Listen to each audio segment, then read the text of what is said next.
గోదావరిలో పారుతున్న నీటిని ఎత్తిపోయాలన్నారు బీజేపీ ఎంపీ ఈటెల రాజేందర్. ఈ సమయంలో నీళ్లపై రాజకీయాలు వద్దన్నారు ఆయన. అయితే ఈటెల కామెంట్స్ కు కౌంటర్ ఇచ్చారు టీపీసీసీ చీఫ్ మహేష్ గౌడ్.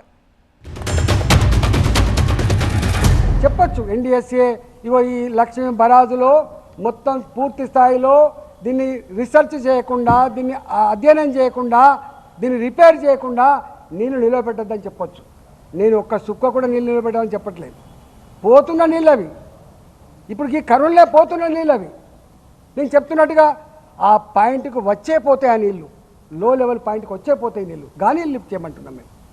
మీరు అంటున్నారు దీన్ని అడ్డం పెట్టుకొని రైతుల జీవితాలతో చెలగాటమాడే ప్రయత్నం చేస్తే ఇలా ఖబర్దారని చెప్పి హెచ్చరిస్తాను.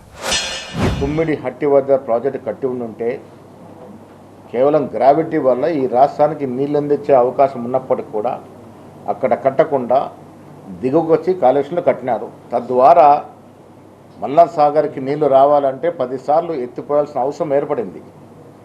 అధిక కరెంటు, అధిక వ్యయం, దీనన్నిటి వల్ల ఈ రాష్ట్రం అప్పుల పాలైంది. అదే ఈటెల రాజేందర్ గారు కూడా అక్కడ ఫైనాన్స్ మినిస్టర్గా చేసినారు.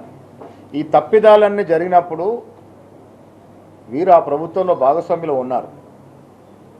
ఇవాళ మాట్లాడుతుంటే మరి బీజేపీ లాంటి ఈటెల రాజేందర్ గారు మాట్లాడుతూ ఉంటే టీఆర్ఎస్కి మద్దతు పలికినట్టు కనబడతా ఉంది.